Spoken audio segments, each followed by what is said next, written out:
Bali style o pareho sa estilo ng minsang pagpasabog sa Bali, Indonesia.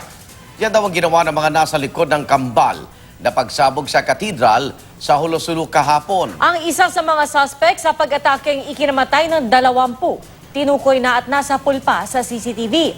At saksilay, si Emil Sumangil. Emil? Pia Igan, pinangalanan na ni PNP Chief Oscar Albayalde ang suspect sa Holo Cathedral twin bombing na si Alias Kaman.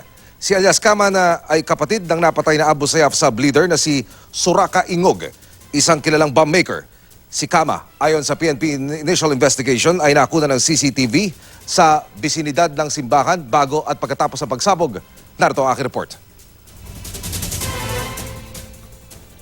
Masdan ang lalaking yan mula sa screen grab sa CCTV video.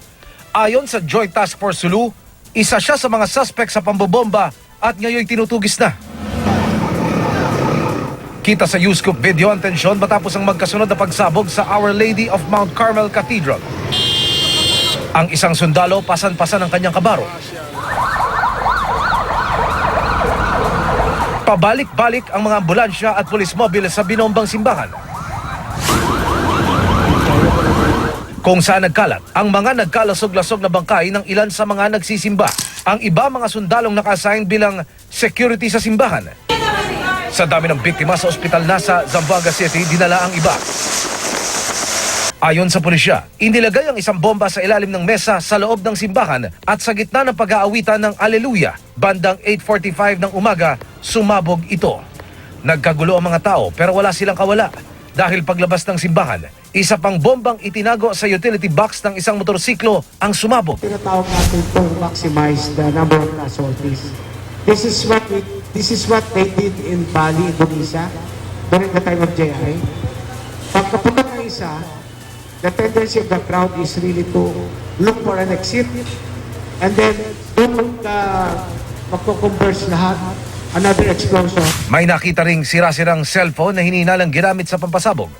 Ayon sa pulisya, umabot ng 500 talampakan ng shrapnel sa pagsabog. Kaya bawat IED posibleng ginamitan daw ng tig-1 kilong pampasabog. Ang sinabi lang ng ating EOD, ang gamit nila is a GI sheet na parang pinanggagawa ng stainless jeep.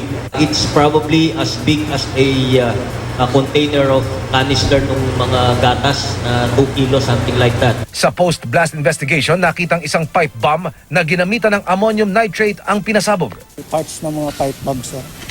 Sa pipe metal lang siya. Yes, sir. Cellphone na nag-trigger, may nakuha na. So, marami kasing cellphone, sir, na nagkalat, sir. Consume yung explosive, sir. So, sobrang lakas, sir. Mabe-vaporize siya. So, pira-piraso talaga. Hindi isinasantabi ng mga investigador ang anggulong suicide bombing ang nangyari. Sa may bungad na simbahan, may nakitang nagkapira-pirasong bahagi ng katawan na posible raw na sa hinihinalang suicide bomber. Doon sa CCTV, meron doon isang na-identify na personality affiliated with the ASG Kadyang-Kadyang. Yung Kadyang-Kadyang, ito yung mga youth na ginagamit ng mga Abu Sayyaf as special era. Posible na grupo, yung grupo ng Abu Sayyaf sa pamumuno ni Sawadyaan. Pero paanong nakalusot ang mga umatake? Sa gitna pa man din ng batas militar sa Mindanao, ang sabi pa ni Sulu Governor Toto Tan, matagal na silang nakatanggap ng impormasyon sa banta sa Hulo. May threat talaga ng bombing dito sa cathedral, talagang target. Kaya binantayan na namin yan. Ang ating kasundaluhan 24/7 nagbabantay dyan. Ang pagsabog kinundina ng Catholic Bishops Conference of the Philippines. The recent bombing of the Cathedral of Jolo, where scores of people were killed and several more were injured, is a further evidence to the cycle of hate that is destroying the moral fabric of our country. Umalma pati si Pope Francis. A Cristo y a la Virgen también encomendamos las víctimas del atentado terrorista perpetrado este domingo en la Catedral de Polo, Filipinas, mientras se celebraba la Eucaristía. Reitero mi más firme reprobación por este episodio de violencia que enluta de nuevo a esta comunidad cristiana. At ang international community mula sa Amerika, European Union, Canada at Russia Sabi ng Malacanang may kapabayaan sa seguridad pero hihintayin muna nito ang investigasyon para malaman kung dapat panagutin din ang pwersa ng gobyerno. Kahit nalusutan ng mga otoridad, sabi ng palasyo, epektibo pa rin daw ang martial law sa Mindanao. The more reason you should maintain it and be more strict in the implementation of security measures in that area. Kaninang umaga na bulabog ang mga sundalong nagbabantay malapit sa cathedral nang matagpuan ng kahong yan malapit sa isang commercial establishment. Binagsak ang kahon sa semento at na-verify na negatibo ito sa anumang klase ng pampasabog. Tingin ng isang security expert may kinalaman ng teroristang grupo mula sa ibang bansa sa pagkasa sa pagpapasabog kahapon. Ang twin blast, inako ng Islamic State of ISIS. Bagamat wala pang ganyang tinutukoy ang ating mga otoridad.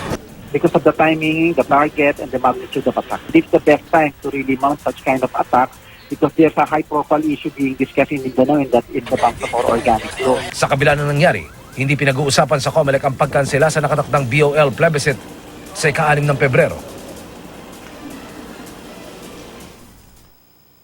Sa command conference kanina ng PNP, inihayag nilang wala raw nakitang foreign-looking individual dito sa CCTV ng kanila itong reviewin. Samantala, hindi raw bababa sa 3 suspect ang subject ngayon ng hot pursuit operation para papanagutin ang nasa likod ng pag-atake. Mula rito sa Hulo, Sulu, ako si Emil Sumangil, ang inyong saksi